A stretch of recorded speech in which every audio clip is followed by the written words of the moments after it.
Hi everyone, Brett Garsed here.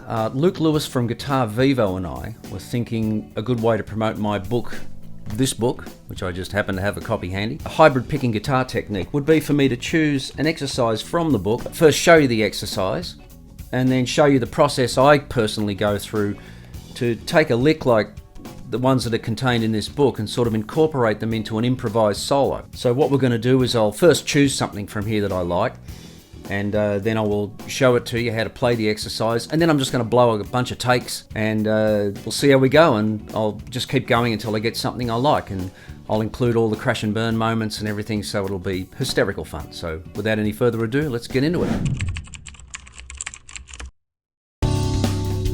Okay, so I've had a look through the book and I'm going to go with exercise 46. I like this particular one because you can either loop it as a lick or do what we're going to do with it here today, which is actually take it as just one moment we're going to insert into an improvised solo. It's pretty much based around A minor pentatonic, and I've borrowed heavily from the great Frank Gambale for this one. But anyway, first, here's the actual exercise from the book. I'll run you through how to play this particular exercise, and then after that I'll show you my method for sort of practicing how to insert it into an improvised solo. Okay, so we're starting on the 5th string, 12th fret, and it's basically an A minor 7 arpeggio.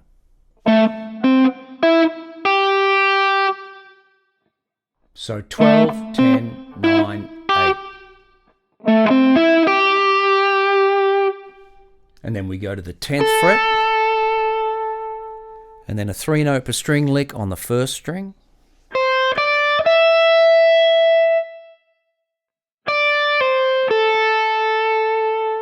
A little turnaround there, and then we do 8, 10, 12, 14. And then a pull off from 14 to 10, and you can actually loop this lick if you want, so you'll get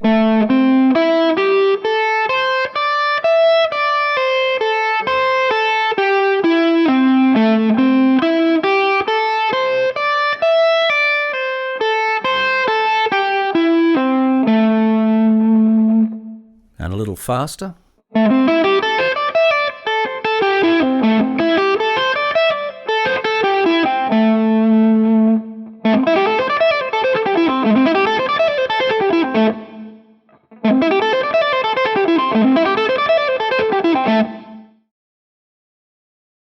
So now that we know the lick, to be able to use it freely, we want to develop some awareness of the available notes around the lick.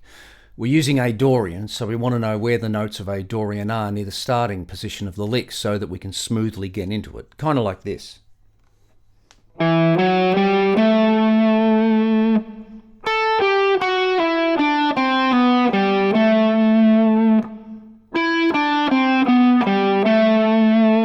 This is all bearing in mind that the first finger we're going to use to play the lick will be our 4th finger, so everything we play has to kind of end up in that position. You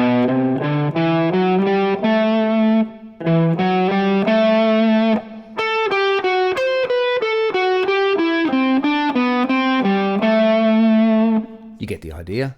We also want to know where the notes are in A Dorian for the ending position so that we can flow out of the lick and control how we end it. We'll be ending on the same note, which is this A, but if we play the whole lick,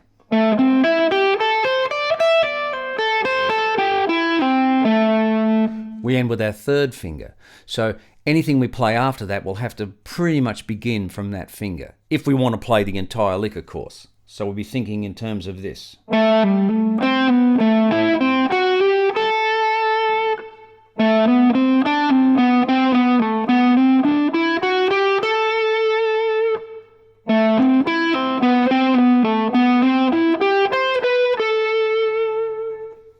Now we might want to build it up to a climax or bring it back down for some dynamic contrast, but beyond those two things, you might also want to look at where the notes of A Dorian are throughout the lick, because you may not want to play the whole thing. I mean, I don't myself, so look at things like this.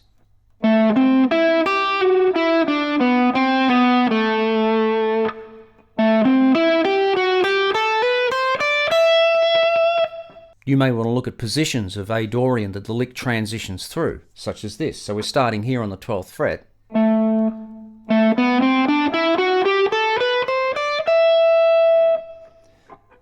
Once we go over to here,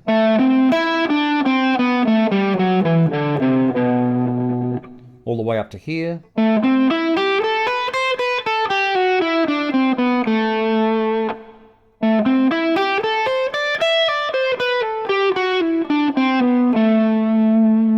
It's really important to know those kind of shapes and patterns well over the neck, and really know the notes too, so that you can maximize how you use these kind of licks. This is how you start to embellish how you use the lick itself. You can either play the entire thing, you can loop it, or you can only use short sections of it and play in and out of it. There's endless possibilities, so explore them all. So here's where the trial and error starts. So I have to have my hand in this position to play the A-7 arpeggio, which is the beginning of the lick. So I'll start looking at lines that can lead me into that position. I'm basically thinking A Dorian here. So I could start down here at the 5th fret on the low string and build up.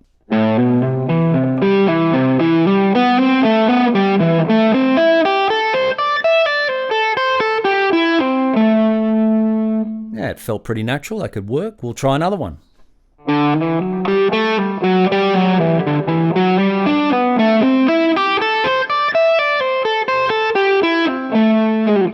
Let's try something from higher up.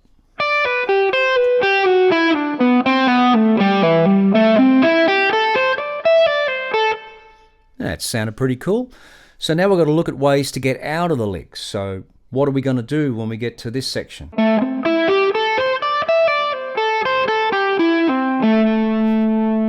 I mean, an obvious thing to do would be more pentatonics.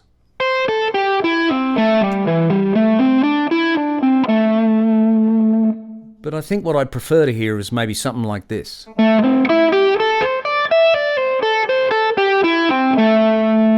hammer on there, maybe try. Well, that could work. Let's try another one.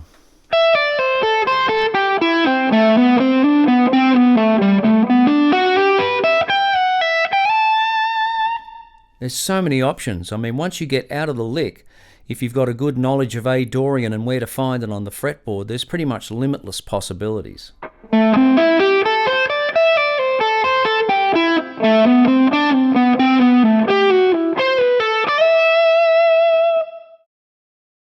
So now that we know the lick and any melodic options before and after it, it's time to play over a backing track. And this is what I personally do to see where my creativity and my ears take me. Now, by doing this for a while, you start to develop your own favourite variations and even new licks. And in a year's time, you might find yourself playing something completely original that barely resembles the starting lick.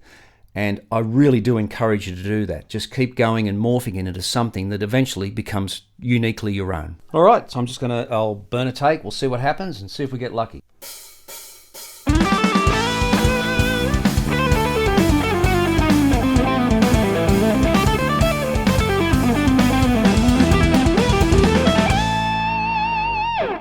That was all right, I suppose. It was, a decent sort of thing. Let's go for another one, shall we?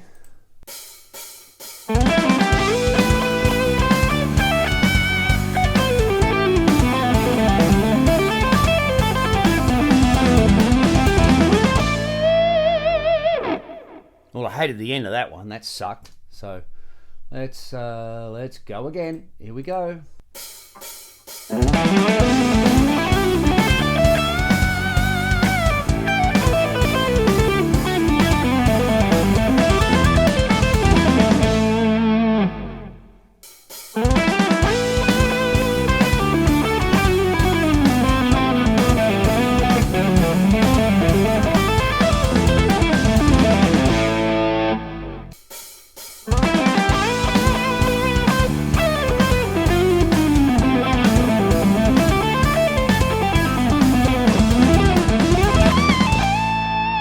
Okay, so there you have it. That's how I take exercises from a book like this, or any other book for that matter, and insert them into improvised ideas so that they're more usable than just simply being a one-shot lick. You can get my book from guitarvivo.com, and it's available in hardcover like this, or it's in PDF format. Every exercise also has an accompanying musical example where I take the exercise and use it in an improvised solo similar to what I've done here. So I hope you enjoyed that.